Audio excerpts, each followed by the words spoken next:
तुमची पण मुले बाहेरचे पॅकेज्ड कुरकुरे व चिप्स विसरून जातील जर एकदा तुम्ही या दुधी भोपळ्यापासून बनलेल्या एकदम कुरकुरीत अगदी महिनाभर टिकणाऱ्या मठरी त्यांना खाऊ घातल्या, ज्यामध्ये मैदा किंवा रवा वापरलेला नाही.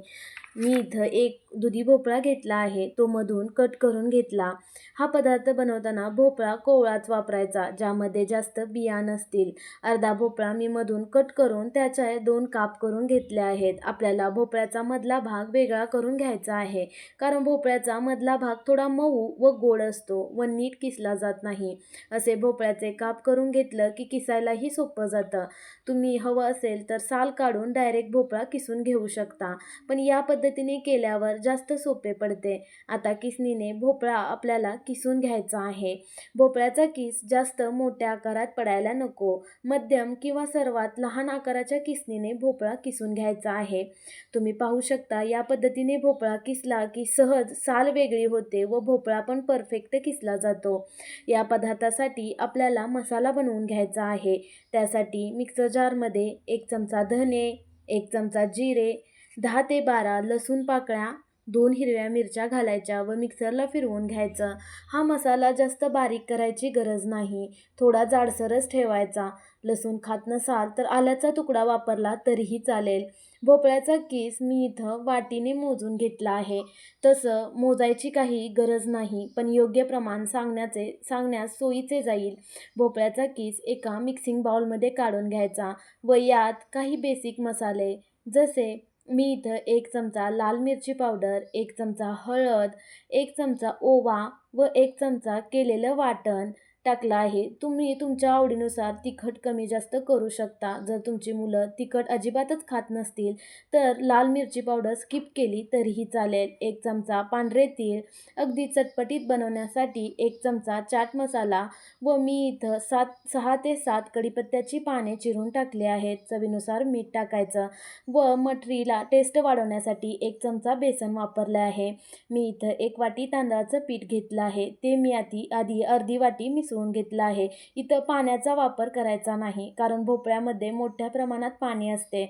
जेवढं पीठ भोपळ्याच्या पाण्यात भिजवता येईल तेवढंच पीठ आपल्याला इथं वापरायचं आहे. मी इथं राहिलेलं अर्धी वाटी पीठ पण भोपळ्यात मिसळून घेतलं आहे. पीठ थोडं कमी जास्त लागू शकतं, त्यामुळे थोडं थोडं मिसळत मऊ असा पिठाचा गोळा मळून घ्यायचा. मला इथं 1 वाटी भोपळ्याच्या किसासाठी बरोबर 1 वाटी तांदळाचं पीठ लागलं आहे. तुम्ही पाहू शकता, एकदम मऊ असं पीठ भिजलं आहे. आता या बनवलेल्या पिठातून आपल्याला छोटे छोटे गोळे बनवून घ्यायचे आहेत. त्यासाठी हाताला तेल लावून छोट्या आकारात गोळे बनवून घ्यायचे. जर तुम्ही इथंपर्यंत व्हिडिओ पाहिलाच आहे तर आपल्या चॅनलवर नवीन असाल तर चॅनलला सबस्क्राईब करा व बेल आयकॉन प्रेस करा, म्हणजे अशा नवनवीन रेसिपीचे नोटिफिकेशन्स तुम्हाला मिळत राहतील. आता बटर पेपर घेऊन त्यावर थोडं तेल स्प्रे करायचं. तुमच्याकडे बटर पेपर अवेलेबल नसेल तर दुधाची किंवा तेलाची पिशवी कट करून त्याला तेल लावून घेतलं तरीही चालेल. बनवलेला गोळा बटर पेपरवर ठेवून चव वाढवण्यासाठी व मठरी सुरेख दिसण्यासाठी थोडे तीळ टाकायचे व बटर पेपर फोल्ड करून वरून प्लेट ठेवून हाताने प्रेस करायचं. मी इथं सर्व मठरी तयार करून घेतल्या आहेत, त्याही अगदी सोप्या पद्धतीने.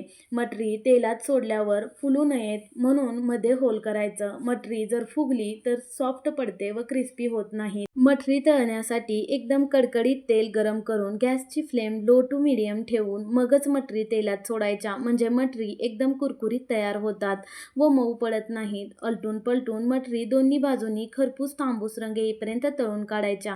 या मठरी तुम्ही थंड करून एअरटाईट कंटेनरमध्ये ठेवल्या तर अगदी महिनाभर खराब होत नाहीत व एकदम कुरकुरीत जशाच्या तशा राहतात. मग तुम्ही पण एकदा या दुधी भोपळ्याच्या मठरी नक्की बनवून पहा व कशा झाल्या मला कमेंटमध्ये नक्की कळवा. रेसिपी आवडली असल्यास लाईक अँड शेअर करा. भेटू पुन्हा एकदा अशाच नवीन रेसिपीसोबत. तोपर्यंत मस्त खा आणि स्वस्त रहा.